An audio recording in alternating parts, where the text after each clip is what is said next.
हरे कृष्णा, राधे राधे। आज हम कृष्ण एक रहस्य में एक कथा श्रवण करेंगे।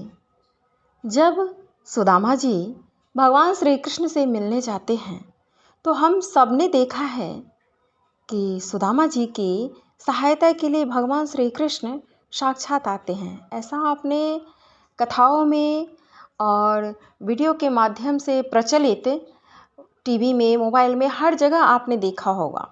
लोग ऐसी प्रस्तुति भी देते हैं जिसे हम समझते हैं कि यही सत्य है। लेकिन सत्य क्या है? जब सुदामा जी भगवान श्री कृष्ण से मिलने के लिए द्वारिका जाते हैं, वो भी अपनी पत्नी सुमति के कहने पर, तो उनके साथ क्या क्या होता है, यह हम इस कथा के माध्यम से श्रवण करेंगे। तो ध्यानपूर्वक हमारे साथ अंत तक बने रहिएगा। और चैनल पे अगर आप न्यू हैं तो प्लीज़ चैनल को लाइक, सब्सक्राइब एंड शेयर कीजिएगा। ज्ञान की गंगा में हम गोता लगाएंगे आज और धीरे धीरे समझेंगे कि जब हम भक्ति में बिल्कुल डूब जाते हैं तो हमारे साथ क्या क्या होता है। सारा ब्रह्मांड इस शरीर के अंदर ही है। भगवान के दर्शन भी होते हैं, लेकिन किस तरीके से होते हैं वो आज हम इस रहस्य में समझेंगे। तो जब तक हम उस ज्ञान की गंगा में, उस भक्ति के सागर में डुबकी नहीं लगाएंगे, तब तक उस तत्व को नहीं समझ पाएंगे। तो आइए हम इस कथा के माध्यम से आगे बढ़ते हैं। एक बार जब सुदामा जी सुमति के कहने पर चल दिए पदयात्रा करते हुए भगवान श्री कृष्ण से मिलने के लिए, तो क्या होता है कि सुदामा के पदयात्रा का यह तीसरा दिन था। उन्होंने अनुभव किया कि उनका सारा शरीर पूरी तरह थक चुका है। भगवान सूर्य उनके सिर पर सवार थे। उनका ताप कष्ट दे रहा था। यात्रा के लिए जो गुड़ चना लेकर चले थे वह कल ही समाप्त हो गया था, क्योंकि प्रथम दिन जब वो चले थे तो उनको भूख लगी और सुमति ने जो रास्ते में खाने के लिए दिया था गुड़ और चना, वो प्रथम दिन उन्होंने पान कर लिया था, यानी कि खा लिया था। अब तीसरा दिन है तो उन्हें अब भूख लग रही है। तो क्या होती है उनकी मनोदशा, ये देखते हैं।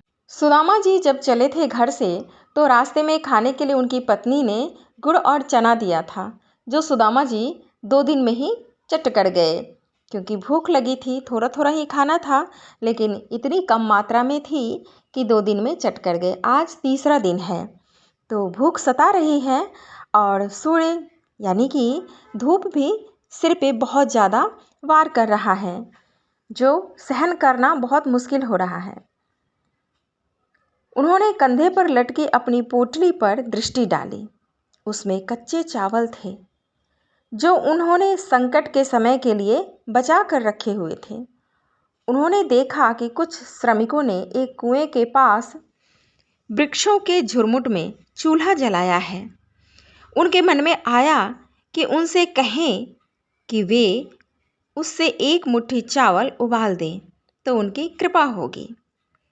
तो सुदामा याचना का अभ्यास आरंभ कर रहे थे कि हम क्या होता है, बहुत लोग जल्दी किसी से बोल नहीं पाते हैं।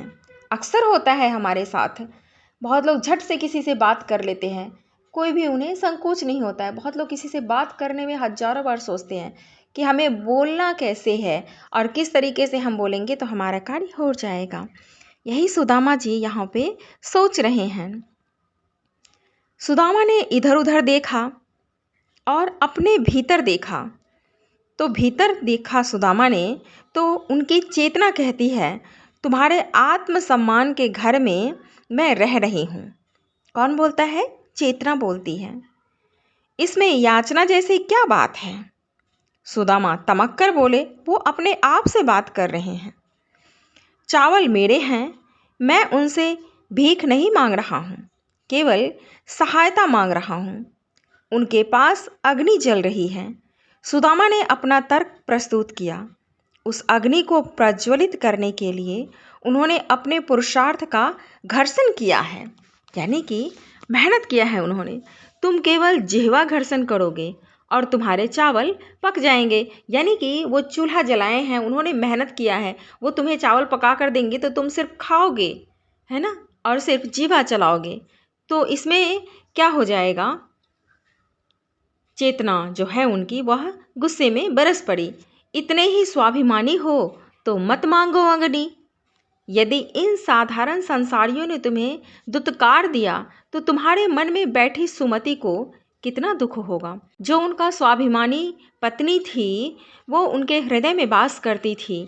इसके बारे में भी हम कथा में श्रवण करेंगे, तो विस्तार से सुनेंगे, क्योंकि देखी दिखाई बातें कुछ अलग होती है। वीडियो के माध्यम से जो हम कला प्रस्तुत करते हैं वो अलग चीज़ होती है, बट रियलिटी कुछ और होता है। पति पत्नी का अगाध रिश्ता था इनके बीच।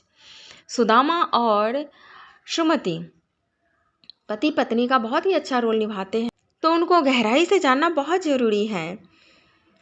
अब यहाँ पे क्या बात हो रही है, आपस में ही मन में बात कर रहे हैं सुदामा जी। तो कहते हैं अब तो केवल कृष्ण के द्वार पर ही याचना करना है और वहीं से दुत्कारे जाने का सुख प्राप्त करना है। अगर कृष्ण ने मना कर दिया तो वो भी अपने आप में विचार कर रहे हैं। मैं कृष्ण के पास याचना करने नहीं जा रहा, अपने बाल सखा से मिलने जा रहा हूँ। सुदामा का मुंह कड़वा हो जाता है। तो चेतना क्या कहती है यहाँ पे देखिए। ओह बाल सखा! चेतना ने सुदामा को चिढ़ाया। पत्नी के उपालंभ सहने के पश्चात बाल सखा की स्मृति ने सुदामा को आ घेरा है। अति उत्तम, क्या अद्भुत स्वभाव है। सुदामा कहते हैं तुम चाहते क्या हो। सुदामा का स्वर जैसे डटकर खड़ा हो गया। स्वीकार, स्वीकार। अंदर से आवाज आती है, हाँ, यह स्वीकार कि तुम कृष्ण से धन की याचना करने जा रहे हो। उनकी चेतना बोली, मुझसे क्या छिपाते हो। तुमसे कुछ छिपा नहीं है तो तुम यह भी भली प्रकार से जानती होगी कि पहले ही मैं कृष्ण के पास अपनी पत्नी के आग्रह के कारण जा रहा हूँ, परंतु मेरे मन में यह संकल्प है कि मैं प्रत्यक्ष रूप से कृष्ण से कुछ मांगूंगा नहीं। प्रत्यक्ष रूप से यदि कृष्ण कुछ देंगे तो तुम उसे स्वीकार कर लोगे, क्यों? चेतना ने कहा। सुदामा बोलते हाँ। सुदामा बुदबुदाए अपने मन में, हाँ, अगर प्रत्यक्ष रूप से देंगे तो कर लूँगा। तो ठीक है, फिर संकल्प करो कि शेष यात्रा में किसी से कोई सहायता नहीं मांगोगे। उनकी चेतना बोलती है।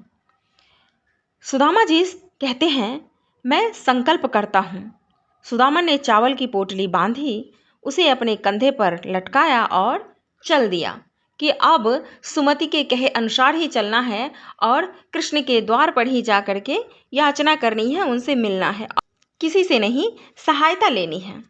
अब यहाँ पे क्या होता है, भोर काल में अपने नियत समय पर उठने और दिन भर चलने के उपरांत भगवान सूर्य थक गए थे, अतः अपनी सखी संध्या की गोद में सिर रखकर विश्राम करने जा रहे थे, यानी कि संध्या हो चुकी थी। कुछ देर पश्चात इनकी यही सखी इनकी निशा रूपी पत्नी बनकर रात्रि सुख देगी। अब हो गई है सुबह से शाम और सुदामा जी ने कुछ खाया पिया नहीं है। भूख तो बड़ी जोरों की लगी है, तीसरा दिन भी है। तो क्या करते हैं सुदामा जी कि सामने एक कुम्हार दिखाई देता है। उसे कहते हैं क्यों भाई, यह द्वारिका अभी कितनी दूर है। सुदामा ने चाक पर चढ़े मिट्टी के लोंदे से एक सकोड़े को प्रकट करते हुए कुम्हार से पूछा। कुम्हार चाक को उसी दशा में घुमाता छोड़कर खड़ा हो गया, अंगोछे से अपना पसीना पोंछता है और सुदामा की ओर देखा। सुदामा सहम गए। उन्हें लगा कि इस प्रदेश में अब यह कुम्हार काम में बाधा पहुंचाने के दंड स्वरूप उनको झिड़केगा, क्योंकि वो तो काम कर रहा था और इन्होंने टोक दिया। ऐसा ये मन में विचार करते हैं।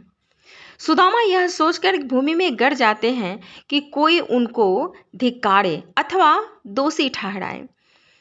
हर प्रकार के मनुष्य होते हैं इस दुनिया में, इसी में एक सुदामा जी भी हैं। प्रणाम। अचानक से प्रणाम की आवाज आती है। कुम्हार ने हाथ जोड़ दिए। मेरा सौभाग्य की देवता मेरी कुटिया में चरण धरे। महाराज बहुत दूर की यात्रा करके आ रहे दिखाई देते हैं।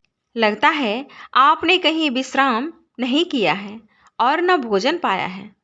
पता नहीं मैंने पिछले जन्म में कौन से पुण्य किए थे जो प्रभु की राह में बढ़ते साधु महात्माओं की मेरी कुटिया में भेज देते हैं।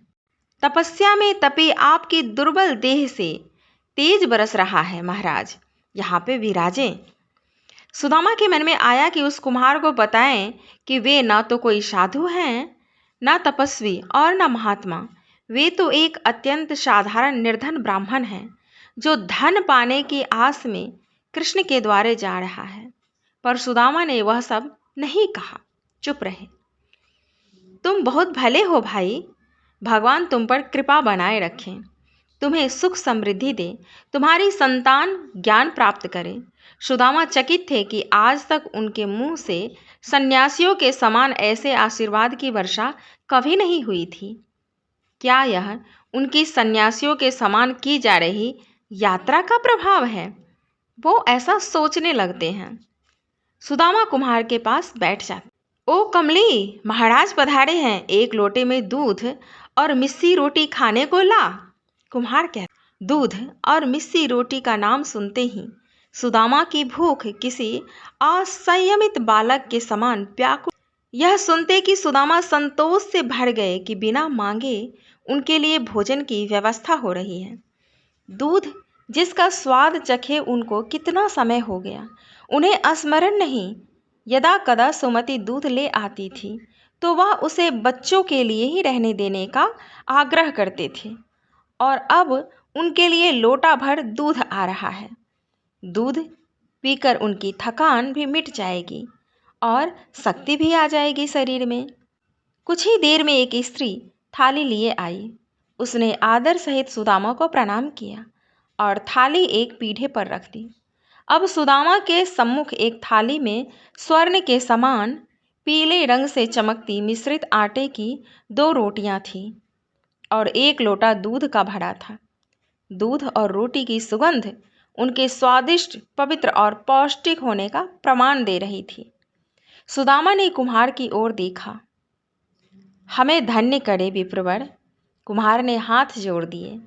तो सुदामा अपना व्रत भंग कर रहा है। चेतना भरी थाली के बीच आ कूदी। कौन सा व्रत? सुदामा चौंका। सुदामा ऐसा विचार करके बैठे हुए थे कि अचानक से उनकी चेतना अंतरात्मा से कूद पड़ती है और कहती है कि तुमने संकल्प लिया था कि रास्ते में किसी से कोई सहायता नहीं लोगे, और अब तुम कुम्हार के यहाँ दूध रोटी खाने बैठे। चेतना कहती है, अरे इतनी जल्दी यह भी भूल गए कि कौन सा व्रत? अभी तो तुमने यह संकल्प किया था कि केवल कृष्ण के द्वार से ही कुछ पाओगे, और यह क्या हो रहा है? दूध रोटी देखकर विचलित हो गए। सुदामा जी कहते हैं, मैंने कुछ नहीं मांगा है। यह मुझे अपना अतिथि स्वीकार कर स्वयं अपनी भावना के कारण मेरा सत्कार कर रहा है। यदि यही दूध का लोटा तुम्हारे घर पर होता तो क्या तुम इसे पी लेते? एक घूंट दूध जब सुमति तुम्हें पिलाना चाहती है तो तुम कहते हो कि इसे बालकों को दे दो। हमसे अधिक आवश्यकता उनको है। इस समय तुम्हारी पत्नी पेट बांधकर तुम्हारे बच्चों के साथ सोने की तैयारी कर रही होगी, और इधर तुम रोटी का आनंद उठाने को तैयार हो रहे हो। सुदामा ने आघात अनुभव किया। सत्य तो कहा है उसकी चेतना ने। वे यह क्या कर रहे हैं? उन्होंने अपनी भूख की ओर देखा। मेरी ओर क्या देख रहा है निर्भागा? भूख जैसे सुदामा की ओर देखकर कटकखनी बिल्ली के समान गुर्राई, क्योंकि पेट में जब भूख लगा रहता है ना तो कुछ भी दिखाई नहीं देता। तू तो भरी थाली पर पद प्रहार करने में कुशल है। अब जब भाग्य ने तुझ पर कुछ दया की है तो तू भावना में मुझे भी मारेगा और स्वयं भी मरेगा। अभी द्वारिका जाना है, वहाँ से तुझे खदेड़ा जाना है और फिर कई दिन की यात्रा कर वापस मरणासन अवस्था में अपने गांव मायापुरी पहुँचना है। सुदामा ने भरी थाली को नमस्कार किया और उसे कुम्हार की ओर सरका दिया। मुझसे कुछ भूल हो गई क्या विप्रवर? कुम्हार ने अपने जुड़े हाथों को माथे से लगाकर कहा, नहीं भाई, मैंने कोई व्रत धारण किया है। जब तक वह पूरा नहीं होगा तब तक मैं कुछ भी ग्रहण नहीं करूँगा। सुदामा आत्मलीन से हो गए। महाराज, वचन दें कि व्रत पूरा होने के बाद आप यदि इस मार्ग पर पधारेंगे तो इस अधम की कुटिया पर फिर से अपने चरण धरेंगे। यदि आप उस समय भी किसी ऐसे व्रत में होंगे कि जिसमें कुछ ग्रहण नहीं कर सकते, तो भी आप 1 लोटा जल पीकर मुझे कृतार्थ करेंगे। इस तरीके से कुम्हार सुदामा जी से कहता है। अरे अरे, यह क्या कह रहे हो? सुदामा ने अपने पैरों में पड़े कुम्हार को हटाया। उनके जीवन का यह पहला अवसर था जब किसी ने भक्ति भाव से उनके पैरों पर अपना सिर रखा था। उन्हें ऐसा लगा जैसे किसी ने उनके हृदय रूपी पर्वत में किसी बड़े पत्थर को हटा दिया हो और उसके पीछे छिपा आशीर्वाद रूपी झरना फूट पड़ा हो। कहानी में जितना जितना आगे बढ़ते जा रहे हैं उतनी गहराई मिलती जा रही है। ये सुदामा की मनोदशा है कि सुदामा जी आगे की यात्रा में किस तरीके से अपना यात्रा कंप्लीट करते हैं, और हम लोग बस सीरियल में देख लेते हैं कि 1 से 2 दिन में सुदामा जी वहाँ पहुँच जाते हैं। ये यात्रा काफ़ी लंबा था, और कितना लंबा है तो हमारे साथ वीडियो के एंड तक बने रहिएगा, और एक एक दिन हम श्रवण करेंगे कि हम किस तरीके से भगवान के रहस्य को समझ सकते हैं। कृष्ण एक रहस्य है और उनको समझना बहुत मुश्किल है। यहाँ पे सुदामा जी के पास कोई नहीं है, फिर भी सुदामा जी साक्षात कुम्हार से वार्तालाप कर रहे हैं, और आगे चल कर के आप देखिएगा कि वो भगवान से भी मिलेंगे। तो मिलते हैं नेक्स्ट वीडियो में। तब तक के लिए जय श्री कृष्णा, राधे राधे।